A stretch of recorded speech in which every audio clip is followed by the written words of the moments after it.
क्या आपने कभी सोचा है कि ज़ोमैटो और स्विगी इतना सारा डिस्काउंट कैसे देते हैं? इतना डिस्काउंट देने के बाद भी ये इतना ज़्यादा पैसा कैसे कमा लेते हैं? आज हम आपको यही बताएंगे कि इनका बिजनेस मॉडल क्या है। सबसे पहले आपको बता दें कि ज़ोमैटो और स्विगी लॉस में चल रहे हैं, लेकिन इसके बावजूद भी इन कंपनीज़ का वैल्यूएशन 25,000 करोड़ रुपए के आसपास है और बड़े बड़े ग्लोबल इन्वेस्टर्स इन कंपनीज़ में अपना पैसा इन्वेस्ट कर रहे हैं। लेकिन सोचने वाली बात ये है कि घाटे में जाने के बाद भी इन्वेस्टर्स अपना पैसा इन कंपनीज़ में क्यों दे रहे हैं। उदाहरण के तौर पर अगर ज़ोमैटो की बात करें तो इस कंपनी के 3 बिजनेस सेगमेंट्स हैं: food delivery service, advertisement service और बिजनेस कंसल्टेंसी सर्विस। जैसा कि आप जानते होंगे, ज़ोमैटो और स्विगी अक्सर लोगों को 30 से 40% डिस्काउंट देते रहते हैं, लेकिन आपको बता दें कि अगर कोई डिश रेस्टोरेंट में 100 रुपये की मिलती है तो ज़ोमैटो या स्विगी पे 115 या 120 रुपये में मिलती है।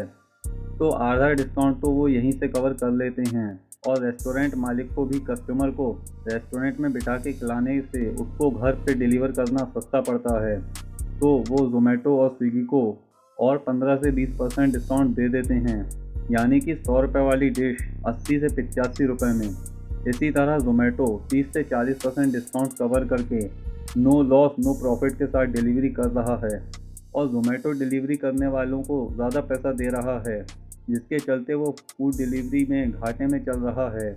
अगर आप ज़ोमैटो की ऐप में कोई डिश सर्च करते हैं तो जो आपको सबसे ऊपर रेस्टोरेंट्स दिखाई देते हैं, उनको सबसे ऊपर दिखने के लिए या फिर किसी रेस्टोरेंट की ऐड लगाने के लिए ज़ोमैटो अलग से फ़ीस लेता है और इस तरह से फीस से वो उसी रेस्टोरेंट की डिशेस से डिस्काउंट दे रहा है। इसके अलावा ज़ोमैटो के पास ये सब जानकारी है कि कौन सी स्टेट में, कौन से हिस्से में कौन सा फूड ज़्यादा चलता है और किस रेस्टोरेंट का चलता है। इसी तरह अगर आप कोई नया रेस्टोरेंट खोल के उसे ज़ोमैटो से जोड़ते हैं तो ज़ोमैटो आपको बताएगा कि आपको कैसी डिशेस रखनी चाहिए और डिशेस का प्राइस क्या रखना चाहिए। इसी तरीके से ज़ोमैटो आपके लिए बिज़नेस प्लान तैयार करता है और आपके रेस्टोरेंट को चलाने में मदद करता है। इसके बदले ज़ोमैटो काफ़ी मोटी फीस लेता है। इसी तरह इस डेटा की वजह से ही इन्वेस्टर्स इन्वेस्ट कर रहे हैं, क्योंकि आने वाले समय में या तो स्विगी और ज़ोमैटो के बिना कोई रेस्टोरेंट चल नहीं पाएगा या फिर किसी ने रेस्टोरेंट खोला तो कोई इनका मुकाबला कर नहीं पाएगा। तो दोस्तों, अगर आपको मेरी जानकारी अच्छी लगी हो तो वीडियो को लाइक, शेयर एंड कमेंट करें और चैनल को सब्सक्राइब करें और प्रेस करें बेल आइकन को। मैं आपके लिए ऐसे ही नॉलेजेबल वीडियोस लाता रहूँगा।